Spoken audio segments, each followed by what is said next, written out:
Comportementaliste équin, il va normalement pouvoir aborder un peu tout ce qui va être comportement du cheval, que ce soit du poulain sous la mer ou jusqu'après son travail monté, son débourrage, etc.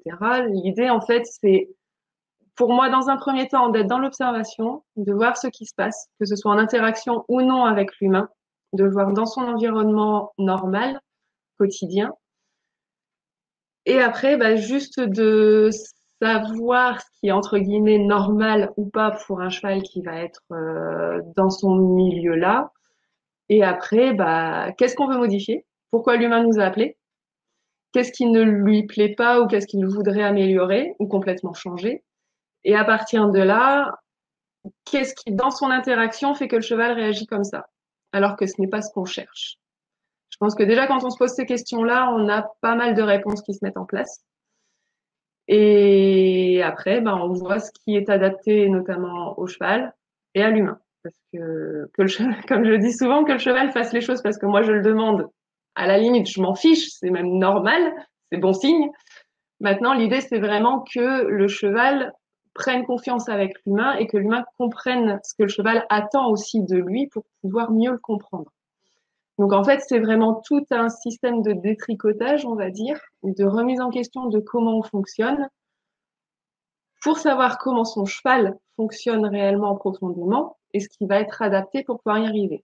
Ça ne veut pas dire qu'on ne pourra pas nécessairement faire ce qu'on a envie avec lui, c'est peut-être juste qu'il va falloir le faire autrement ou passer par d'autres étapes pour y arriver.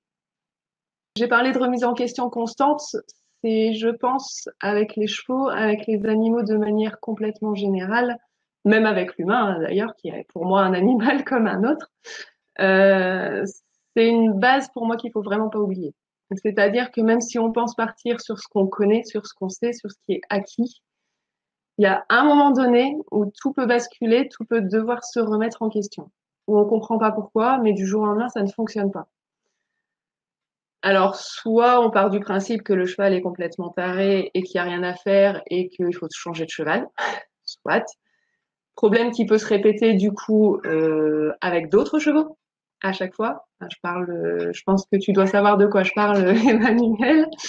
Et voilà, donc quand il y a des questions qui se posent régulièrement avec d'autres chevaux dans d'autres situations, etc., des choses qui se répètent, c'est qu'à un moment donné, c'est peut-être pas que le cheval qui est en problème. C'est que le cheval, lui, il fait juste en fait ce qu'on lui demande et de la façon dont il le comprend. Facile de le faire entendre au cavalier. Alors, c'est pas toujours facile de le faire comprendre au cavalier, ça, je suis parfaitement d'accord avec ça. D'autant plus quand on a la position moniteur, c'est-à-dire qu'on n'est pas à cheval pour montrer le changement des choses. Et c'est pour ça que je te dis oui, j'interviens à cheval, mais là où c'est moi qui vais monter à cheval pour montrer qu'en fait, il n'y a pas de souci ou que le souci n'est pas là où on le supposerait. Donc en fait, l'idée c'est que j'ai l'avantage d'être à pied, donc auquel cas où moi j'interviens avec le cheval. Donc en fait, quand on se retrouve plusieurs fois à voir que le cheval fait ce qu'on lui demande, en plus avec quelqu'un qu'il ne connaît strictement pas, la remise en question se fait assez rapidement où l'humain comprend que le problème vient peut-être de lui.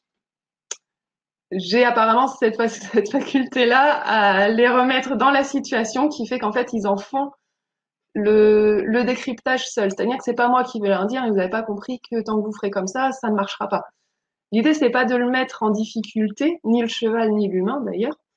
C'est vraiment au contraire d'amener à la réflexion, à mettre dans les situations qui vont améliorer au fur et à mesure et que l'humain prenne bien conscience que son changement ou son adaptation font que l'animal répond et comprend parfaitement ce qu'on lui demande.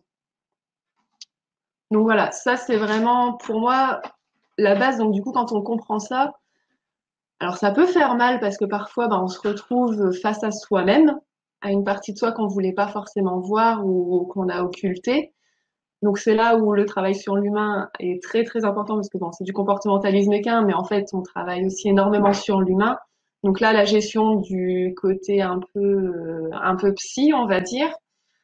Il faut avoir un petit peu de diplomatie quand même, de savoir comment on amorce, et puis surtout au niveau émotionnel, parce que du coup on peut se retrouver comme un cavalier avec son cheval encadré par un coach, par un moniteur. Quand il est à bout et qu'émotionnellement il commence à craquer, va pouvoir gérer.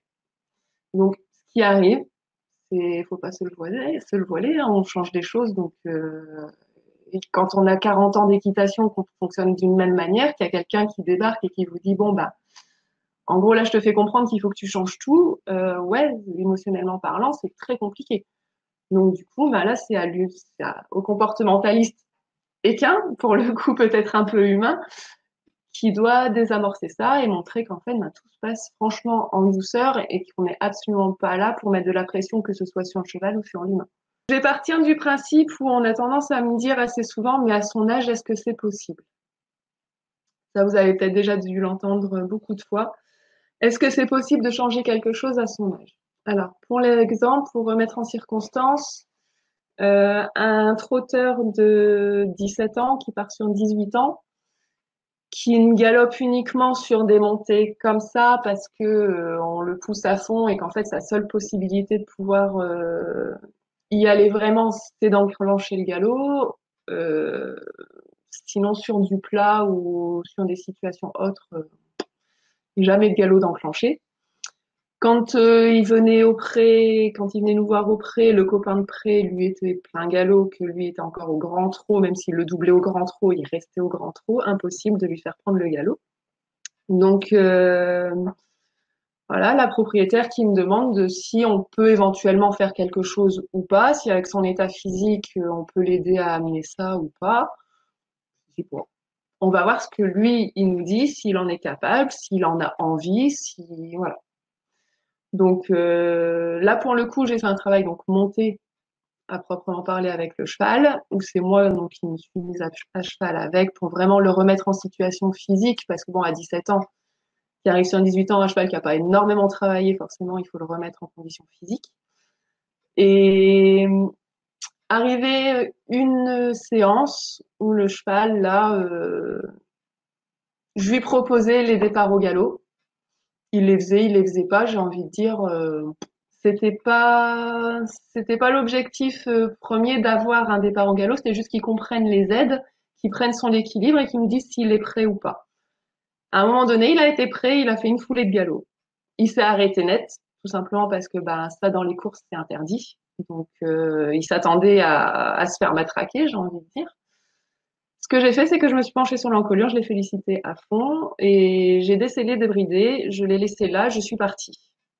Le cheval est resté littéralement en plan dans la carrière, avec accès au pré, donc il est reparti au pré de lui-même après, une fois qu'il a terminé. Cette séance a été la dernière avant de pouvoir revoir le cheval, donc moi, un an après. Donc, parce que j'ai commencé un contrat dans des écuries de trotteurs. Donc là, du coup, j'ai pas pu continuer de travailler avec ce cheval. Donc, j'ai complètement dû arrêter. Mon contrat a duré un an, un peu après la fin du contrat. J'ai dit à la gardienne, écoute, je peux revenir si tu veux qu'on fasse un point avec ton cheval. On regarde où est-ce qu'il en est. Donc, elle me dit oui. Elle fait par contre, fais attention, il sort d'une pyro. Donc, voir dans quel état physique il est, s'il est capable de faire ou pas. Je suis revenue donc voir le cheval. Il était au pré avec son copain de pré. Et là, je vois le cheval arriver plein galop vers moi. Je dis, t'as fait galoper ton cheval? Elle me dit, non, je ne l'ai pas remonté depuis que tu l'as fait. Bon, très bien. Je prends le cheval, je le longe un peu pour dire qu'il me dise un peu comment il se sent, s'il est en forme, s'il serait capable d'être monté ou pas. Donc je le mets au pas, il longe au pas sans problème. Je lui demande le trot main gauche, il me donne le trot assez bien. Je lui demande le galop, il me donne le galop. Je passe main droite, je lui demande le trot à droite, il me fait galop directement. Donc je dis bon, difficile d'avoir même du trot. Donc j'ai dit bon ok, c'est que tu as l'air motivé, donc on y va. Je selle le cheval, je lui trouve un champ sécuritaire où on peut y aller. Et là, je mets les rênes devant et je dis tu fais ce que tu as envie. Le cheval, il a fallu le pousser pour qu'il parte au galop.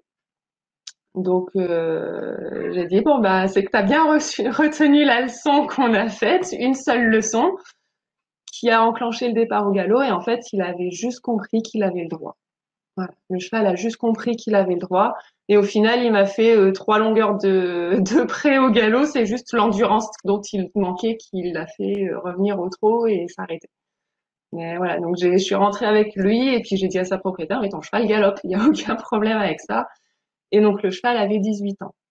Donc, quand on me dit est-ce qu'il n'est pas trop vieux pour pouvoir changer quelque chose, bah non, non, ils sont jamais trop vieux. J'allais dire, ce serait quand même dommage de penser que parce que vous êtes à la retraite, vous pouvez plus rien apprendre, vous pouvez plus rien faire. Là, c'est exactement la même chose pour les chevaux. Après, je suis d'accord. On peut pas leur faire faire des choses que leur physique ne leur permet plus de faire. Ça, on est tout à fait d'accord. Mais ça n'empêche pas que même des comportements qui peuvent être installés depuis longtemps, même si ça va être plus difficile. Je parle par exemple des stéréotypies, c'est très compliqué, donc tout ce qui est tic, c'est vraiment très très compliqué à faire retirer, que ce soit avec la communication animale, que ce soit avec le comportementalisme, c'est tellement ancré en eux que c'est très très compliqué. Là, c'est vraiment sur l'environnement. De toute façon, vous verrez sur le comportementalisme, c'est pas compliqué, c'est beaucoup beaucoup beaucoup d'environnement à mettre en place, à modifier, à gérer, parce que c'est vraiment gérer de l'environnement, c'est-à-dire que si vous travaillez dans un environnement qui est pas du tout adapté à votre cheval parce qu'il est trop heureux, que vous le mettez dans une situation trop stressante pour lui, c'est pas la peine. Ça sert à rien de vouloir s'acharner à travailler dessus. Il faut déjà repartir sur une base confiante pour lui pour pouvoir éventuellement commencer à évoluer.